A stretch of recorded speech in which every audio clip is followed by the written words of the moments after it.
In the literary analysis system, the characters are represented by four separate yet equally important groups: post-structuralism and deconstruction, feminism, post-colonial, and narratology. These are their stories. Monday, March 27th. Hector Campos Jr. is reported missing, 19 years old, a freshman engineering student at Michigan State University at Grand Rapids. Tioga County Sheriff's Department found the body in the local landfill, sporting massive injuries that may or may not have been from the trash compacting process.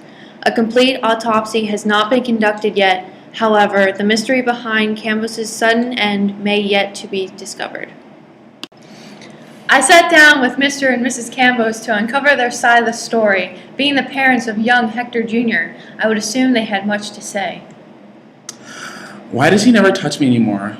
Am I ugly? Am I not sexy enough for him? Am I not being the wife he wants me to be? Aside from the seemingly plummeting marriage, what are your other thoughts? I think about the sex we had, and it's lost its passion. I ask myself, can I be a better wife to Hector? On top of a failing marriage, it saddens me to realize that our son is not in our lives, and that was keeping us together. I wish Hector was alive to see how things were between his father and I. There was a feeling of regret. I felt that Hector's life wouldn't be so rough if he had known his father and I were on good terms. Hearing Mrs. Campbell's side of the story, there was much more to uncover in this investigation. I spoke briefly with Mr. Campos and wanted to uncover his feelings on the loss of his son. Losing my son was very hard. It still is. I never imagined a day without him not in his mother in my life. Even though his mother showed more affection than I did, I loved Hector very much. I just couldn't afford to do the things he aspired to do. I'm a very successful man in my field of work, but my finances are for funding his education, not his enjoyment. I think that's why sometimes Hector resented me. Miss Campbell's would get mad if I didn't pay that $1,500 for his fraternity.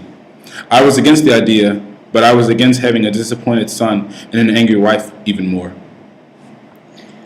A general sense of disunity seemed to be apparent from the parents, both seeming focused elsewhere.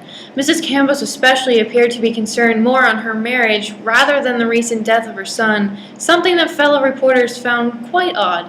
Things would continue to be as such as we delved further into their relationships. Next, I continued talking to the Campos, asking my other series of questions that I had pertaining to their relationship with their son. Hector was always a good boy. I mean, we'd argue sometimes and he'd seem distant at times, but he was always a good boy. Hector and I got along, of course, until he needed money for that damn fraternity. My wife had me pay that for him. She always babied him. It seemed that Mrs. Campos handled Hector differently than his father. Next, I decided to ask about Hector's relationships with other peers who didn't really have much to say, and then I asked his roommates about it. Hector was always a bit of an asshole, especially towards the girls. He was always pissed when a girl wouldn't pay too much mind to him, calling them all sorts of names. They just didn't like him because of his attitude, you know? So it seemed Hector even had problems with his fellow peers, along with a difference in his parents' handling of him. Hector didn't seem to respect his mother too much or his fellow female peers. His father seemed to be harder on him than his mother, who seemed to be submissive to his behavior and baby him. This is what the reporters had concluded as they decided to delve further into their investigation. After questioning Hector's parents, I decided to interview his fellow fraternity brothers, the ones who had seen him last. I decided to ask why Hector was in the fraternity and if they were close.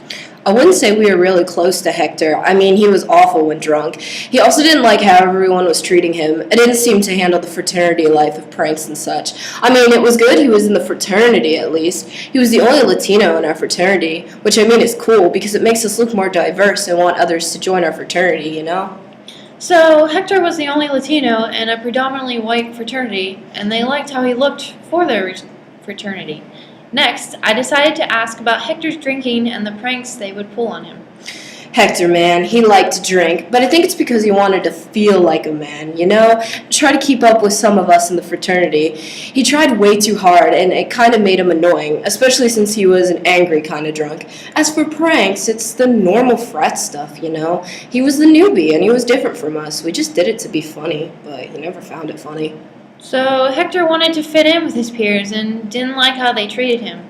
And this led him to his drinking in excess. This seems like some interesting points, but I must continue my investigation before I can make any conclusions. The fraternity was playing the diversity card to include Hector, but overall treated him poorly to his difference in race, even though they used it to help their image. It seemed Hector tried to fit in through his peers with alcohol, but it only further alienated himself from his peers who already didn't accept him. And this opens an important part of the case that the reporters will use in the investigation, but there is still more to be found about Hector Jr.'s murder. I spoke with Hector's roommates. They didn't seem too surprised about Hector's death. I mean, yeah, we were a little shocked about him dying, but he was always out with his so-called frat brothers. He was kind of a jerk. He was an asshole to say the least. Every time he would get drunk, it was pretty much a problem. Not something Steve and I were up to deal with. He was just too much for himself, and even anyone else. He fucked up. I just can't imagine why you would do so much for one fraternity. Hector needed a reality check. Hector was so naive, it was sad. I just wanted to be accepted. I mean, all that shit I did for those guys, I was so sure to get in. I had no doubt in my mind that I would be a part of that fraternity. And though the evidence is abundant and strong, the case cannot be closed with absolute certainty. This is where you, dear viewers of this program, may yet come in use. Should anyone have any information that pertains to the case of Hector Campos Jr., please call the designated hotline, 1-800-LANDFILL. Thank you.